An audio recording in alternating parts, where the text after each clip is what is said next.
Bonjour à tous et bienvenue dans cette vidéo hebdomadaire de revue de marché sur indices, forex et matières premières. Nous sommes le 17 janvier et il est 19h30. Alors, un petit point sur ce qui s'est passé la semaine dernière, parce que je vous avais annoncé dans la dernière vidéo que le sujet principal c'était l'inflation avec le CPI. Donc ça a plutôt été correct en sens où il est tombé à moins de 8% qui était craint par les marchés, puisqu'il est tombé à 7%, donc c'était plutôt positif. Les marchés donc n'ont pas ni flambé ni baissé, ils sont restés plutôt stables. Ensuite nous avons eu le PPI jeudi, qui lui en fait est un indicateur avancé du CPI, puisque le PPI concerne les producteurs alors que le CPI concerne les consommateurs. Donc il est bien évident que si il y a de l'inflation au niveau des prix producteurs, ça va se répercuter après sur les consommateurs. C'est pour ça qu'on dit que c'est un indicateur avancé. Là les nouvelles étaient plutôt bonnes, puisque en fait le PPI est tombé à 0,2% au lieu de 0,4 attendu. Ça voudrait dire, on pourrait éventuellement envisager qu'un top aurait été fait puisque ça a été plus faible que ce qui était attendu. Donc ça serait plutôt positif en sens où ça voudrait dire que globalement l'inflation pourrait être sous contrôle, comme dit M. Powell, ou que ce n'était que transitoire. Alors ça c'est vraiment à prendre avec des pincettes et de très très loin, parce que malgré tout on a quand même du 9,7% year on year, donc c'est quand même assez important. Donc, ça veut dire quoi? Ça veut dire que si l'inflation est, on va dire, sous contrôle, ou tout du moins ne dérape pas aussi vite qu'on pourrait le penser, les taux ne devraient pas être remontés aussi rapidement, aussi souvent que certains l'envisagent. Je crois que c'est Goldman Sachs qui disait qu'il y aurait peut-être 5 hausses de taux dans l'année. Il y en a un autre, c'était Bill Ackman qui disait, Gilles Ackman, je ne sais plus comment il s'appelle, qui disait que oui, de toute façon, c'est pas de 0,25% qu'il faut augmenter, c'est carrément monter directement à 1%. Donc il commence à y avoir un petit peu des voix qui disent, on va dire un petit peu grosso modo n'importe quoi. Bon, je ne suis pas là pour juger, je ne suis pas dans le secret des dieux au niveau de la Fed, mais bon, quand on commence à déraper un peu dans tous les sens comme ça, en général les marchés n'aiment pas, parce que c'est une grosse incertitude et surtout ça veut dire que grosso modo les banquiers centraux ou les gens qui sont censés savoir ne savent pas non plus, ils vont un petit peu à l'aveuglette, un petit peu comme les gouvernements avec le Covid, c'est un peu la même chose, on va un peu dans tous les sens et puis on espère que à l'arrivée, dans toutes les mesures qu'on prend, il y en a une qui va donner un effet positif. Voilà. Donc, la problématique de la hausse des taux, je me répète un petit peu, mais c'est, parce que c'est important, ça va impacter essentiellement les valeurs de croissance, c'est-à-dire notamment le Nasdaq, parce que les valeurs de croissance ont besoin d'investir. Pour investir, il faut emprunter. Et si les taux augmentent, l'emprunt devient plus cher. Auquel cas, ils vont réduire leurs investissements. Ceci étant dit, si on prend le Nasdaq, les valeurs qui tirent le Nasdaq à la hausse, je ne pense pas que même des taux à 1%, ça va beaucoup les gêner pour leur investissement. Ça, c'est ma vue des choses. Donc oui, ça peut impacter momentanément le Nasdaq parce qu'il faut manifester sur la news, mais ça ne veut pas dire qu'à long terme, ça va forcément perturber énormément les choses. Je pense qu'une Apple, elle va continuer à monter, que les taux montent ou ne montent pas.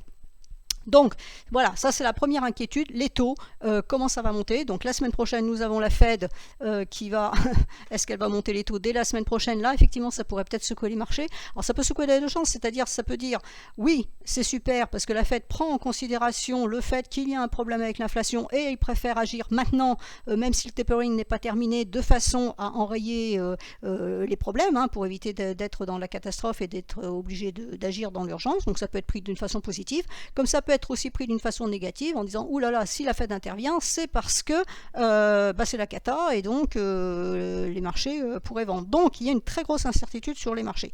Ensuite, on va rajouter que là, nous rentrons dans la période des trimestriels, c'est-à-dire que les sociétés vont publier leurs résultats donc du T4 2021.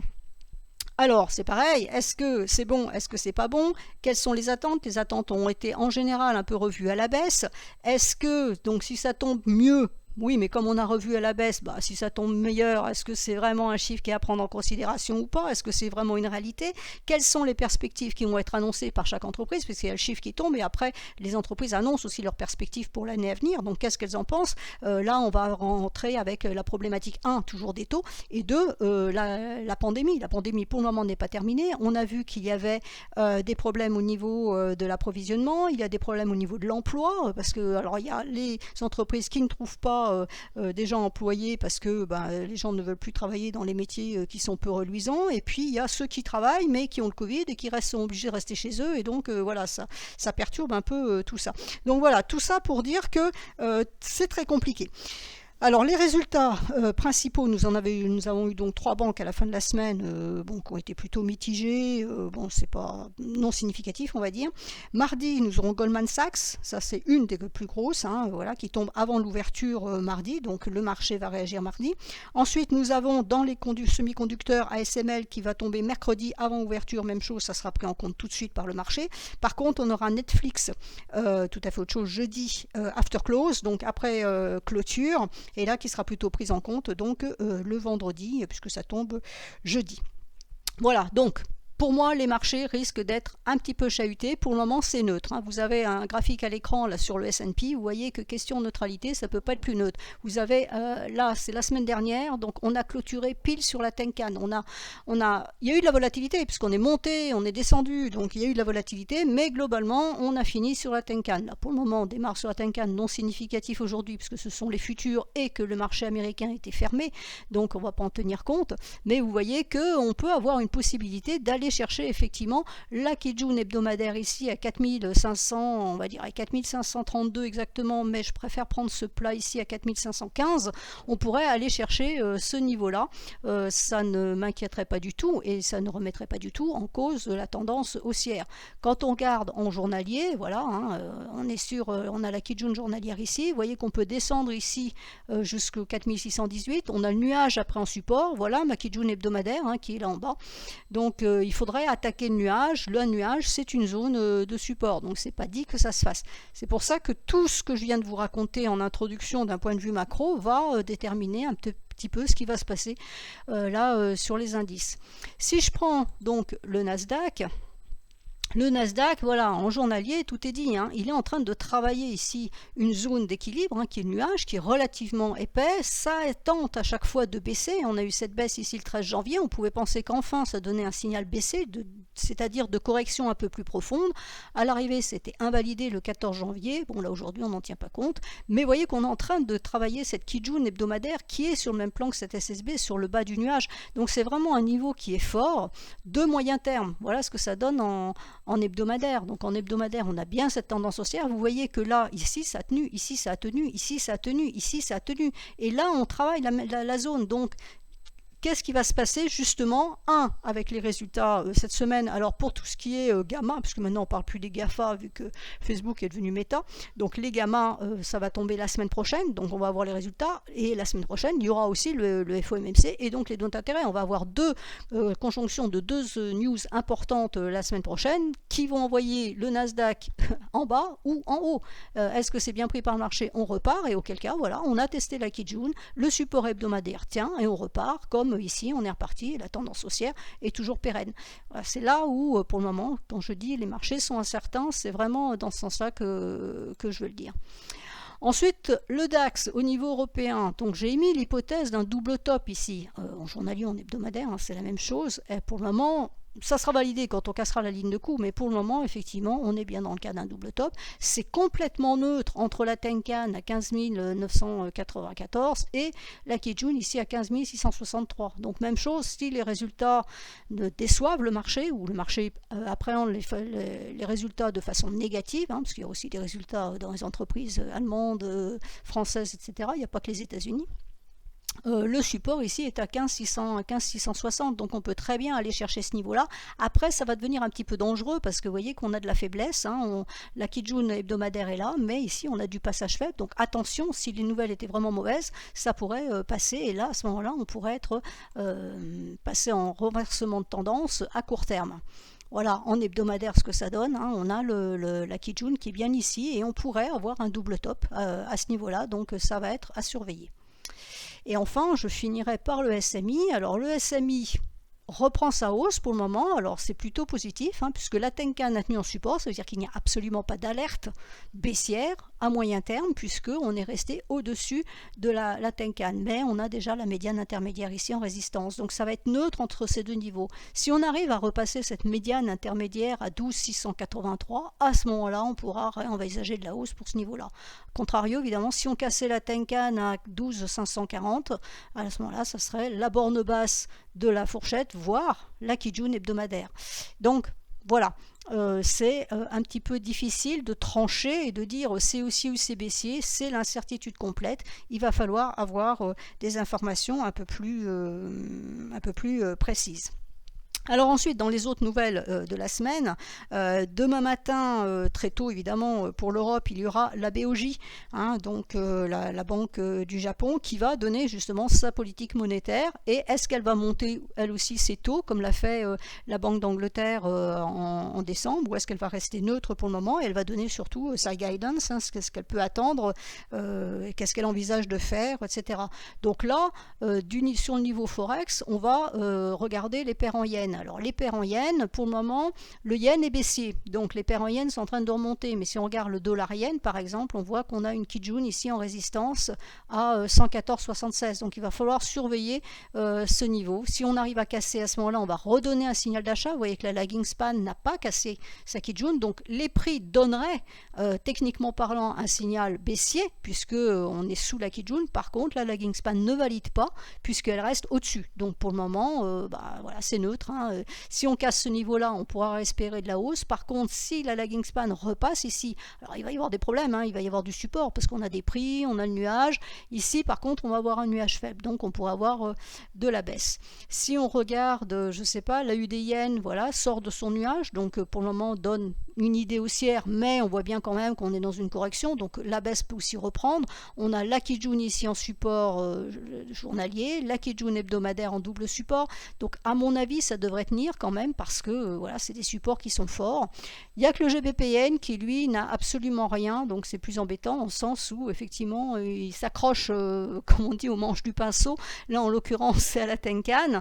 Il y a un énorme écart entre la Tenkan et la Kijun, et surtout il y a un gouffre, il y a zéro support, donc si ça devait chuter, ça pourrait chuter de façon assez impressionnante. Voilà. Ensuite, que dire donc sur le Forex, le dollar, voilà, on va voir ce qui va se passer. Pour le moment, il reste dans son nuage, il est au-dessus de sa SSB, donc pour moi c'est neutre, c'est un prix, c'est une zone d'équilibre, un nuage, c'est épais, ça peut monter jusqu'à ce niveau-là. On voit qu'on a une résistance ici avec la Kijun à 95,37. Donc, est-ce que ça va tenir, ou est-ce que ça se décale ici pour remonter ici? Pour le moment, on n'a pas de signal vendeur. Alors ici, j'ai ma droite de support de moyen terme, on va dire, c'est pas long terme, c'est l'hebdomadaire qui a été tracé de cette façon depuis déjà longtemps. On est venu quasiment la chercher, pas tout à fait, on est bien remonté, donc il y a eu de la reprise haussière, et là pour le moment, bon voilà, non significatif. Aujourd'hui donc, pour le moment ça tient, donc on pourrait très bien envisager de remonter ici ou voire de descendre ici. On est vraiment entre les deux, c'est vraiment neutre. Alors il peut rester dans cette neutralité jusqu'à la semaine prochaine en attendant justement le FOMC. L'USD-CHF en hebdomadaire, alors il nous tient ce passage faible, voilà, on est descendu, on est remonté, on est allé chercher un point haut. On est allé chercher la droite de support ici, on est revenu, donc il n'arrive pas à passer ni dans un sens ni dans l'autre, donc à l'image de l'USD, ça reste neutre entre cette Kijun hebdomadaire ici à 0,92 et le support majeur, la SSB à 0,911, qui est renforcé par cette droite de support ici. Voilà, donc tant qu'on ne passe pas ce niveau-là, on ne vend pas, et puis tant qu'on est là, on peut aller chercher ça éventuellement, mais il faudra casser cette Kijun hebdomadaire pour éventuellement se dire que ça pourrait repartir pour de la hausse plus forte. Et effectivement, il y a un potentiel haussier qui est non négligeable. Si on arrive à casser cette Kijun hebdomadaire, ça peut donner quelque chose d'intéressant, mais pour le moment, c'est neutre à l'image du dollar. Voilà, il n'y a pas... Il va falloir attendre, je pense, moi, la semaine prochaine. Honnêtement, je pense qu'on peut rester dans cette zone-là jusqu'à la semaine prochaine. L'euro CHF, alors l'euro CHF neutre aussi, hein, on a fait un point bas en hebdomadaire ici, on a eu cette étoile filante la semaine dernière, donc pour le moment ce n'est que lundi, donc il ne s'est pas passé grand chose, on est sur un niveau, donc si je me mets en journalier, voilà le niveau, vous voyez le problème, c'est le nuage ici qui est en résistance. Donc là, les prix ont tenté de pénétrer le nuage, mais la lagging span n'a pas validé en ne cassant pas sa Kijun. Donc pas de validation haussière. On est revenu à la baisse et on travaille la Kijun ici en support. Donc la Kijun, je vais l'ajuster correctement, est 1,0418. Tant que 1,0418 est en support, il n'y a pas de baisse. Ensuite, le support suivant est à 1,0396. Après, effectivement, il pourra y avoir de la baisse. Alors la lagging span, elle se situe ici pour le moment. Hein. Donc en même temps, on a là le support pour les prix avec la Kijun et la Tenkan sous la lagging span. Donc ça c'est plutôt intéressant, ça veut dire que le support est fort et on le voit bien ici puisque ça a tenu ici, ça a tenu ici. Pour le moment on est là, aujourd'hui ça a tenu sur ce niveau-là, donc là c'est plutôt intéressant à voir. Maintenant on peut descendre effectivement un petit peu plus bas, venir chercher ce niveau-là, mais vous voyez pour monter c'est compliqué parce que le nuage est relativement épais et il faut que la lagging span aille casser sa Kijun. Donc on a un niveau ici à 1,0476. Donc en principe, on ne devrait pas acheter cet actif tant qu'on ne casse pas les 1,0473. Donc, l'euro-dollar maintenant. Alors, l'euro-dollar, c'est toujours un actif compliqué à analyser. J'avoue que c'est pas ma passion, tout le monde le sait, mais j'ai beau faire des efforts, il y a des moments où j'ai quand même du mal. Donc, pour moi, on a fait cette vague 4. Voilà, on a fait cette vague 4. Alors, je vais vous le remettre en plus grand pour voir ce que ça donne. On a 1, 2 principal, 1, 2, 3, 4 ici, donc normalement il manque 5, hein, c'est pas le scoop, il faut compter jusqu'à 5 pour finir cette grande vague 3 avant de refaire une 4 haussière, etc. Est-ce que la 4 est terminée? Voilà, ça c'est la question. Hein. Donc voilà, on a fait une mèche qui est allée chercher la Kijun mensuelle. Pour un niveau de 4, c'était parfait. On aurait pu aussi aller chercher la Kijun hebdomadaire qui est juste au-dessus. Mais vous voyez que cette Kijun mensuelle, elle barrait aussi au niveau avec la SSB au niveau de la lagging span ici. Donc c'était compliqué de remonter. C'est pour ça qu'on s'est arrêté là, on a testé, on est revenu ici. Donc pour le moment, on est entre deux eaux. Est-ce que cette vague 4 est terminée? Voilà, telle est la question. Si c'est bien terminé, pour le moment, en journaliste, c'est ce que ça dit, hein, on aurait un potentiel double top ici à quelques encablures de la Kijun mensuelle. On a repénétré dans le nuage, on est dans une zone d'équilibre. Mais pour le moment, la lagging span ne dit pas que c'est vendeur puisqu'elle ne casse pas sa Kijun. Maintenant, si on voit, hein, en se décalant dans 3-4 jours, pouf, il n'y aura plus de support et à ce moment-là, on pourrait descendre chercher ce niveau-là à 1,1352. Donc on a cette résistance à 1,15 à la louche qui est ici. Si on la dépasse, à ce moment-là, on a la borne haute de la fourchette et la Kijun hebdomadaire à 1,1547 en ligne de mire. A contrario, si cette vague 4 est terminée, ça veut dire qu'on part pour de la 5. Et en partant pour la 5, à ce moment-là, ça veut dire que ce niveau-là sera cassé à 1,1353 et la vente pourra se faire pour aller chercher à nouveau les 1,618 d'extension ici, voire plus bas. Hein. Il faudrait que je le trace. Mais tant que je ne sais pas si ma 4 est finie, je ne peux pas tracer d'extension Fibo. Une fois que j'en serai sûr, quasiment on va dire, je pourrais dire à ce moment-là on aurait de l'espérance pour aller chercher tel ou tel niveau. Donc l'idée c'est de toute façon déjà d'aller chercher le bas de la 3, on pourrait chercher 0,618 et puis après on a le 1,10 voire le 1,08. C'est les deux objectifs baissiers que j'ai, 1,10, 1,08, mais ça on affinera au fur et à mesure de l'avancée des choses. Ensuite, donc, le GBP USD. Alors, le GBP USD donc, est haussier. La Banque d'Angleterre a donc relevé ses taux en décembre, donc ça fait monter la livre sterling. Pour le moment, nous sommes en correction. Alors, si je me mets en hebdomadaire, voilà, on a eu donc cette forte hausse ici. On a cassé la Kijun hebdomadaire, testé et validé. Donc, pour le moment, ça reste haussier. La lagging span peut monter si elle en a envie. Hein. Il y a quand même de la marge à la hausse, donc ça, elle peut monter. Pour le moment, on est en train de corriger. Alors, est-ce qu'on corrige pour revenir jusque vers la Kijun hebdomadaire à 1,3571 ou est-ce qu'on s'arrête avant? C'est juste voilà, un démarrage un petit peu rouge en début de semaine et on repart. Ça sera à voir. On a un niveau ici de résistance à 1,3692 qui est surveillé. Je pense qu'il faut attendre de recasser ce niveau-là pour avoir une idée haussière et à ce moment-là aller chercher les 1,3830 ici, 1,3845 à ce niveau-là. Et donc si on regarde à plus court terme en journalier, on a 2 bougies rouges. Celle-là, elle peut être rouge ou bleue, c'est toujours délicat de le dire. On peut descendre encore sur une journée. Alors il faut faire attention parce qu'on a la Tenkan ici en support à 1,3617. Par contre, vous allez voir que demain, il n'y a plus de support. La lagging span n'a plus de support, donc elle peut descendre ici, chercher les 1,3583, voire donc cette fameuse Kijun ici sous les prix à 1,3571.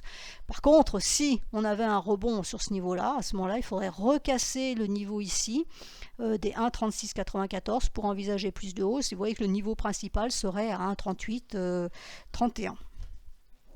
Et puis je finirai donc avec le GBP CHF.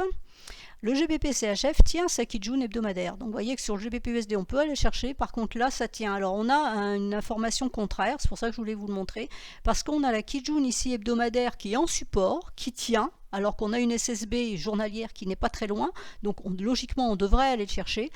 Et de l'autre côté, on a, donc ça c'est plutôt haussier, parce qu'une Kijun tient en support. Là par contre, on a la lagging span qui n'arrive pas à casser cette Kijun hebdomadaire et donc qui maintient un signal baissier de moyen terme. Donc voilà, on a les deux.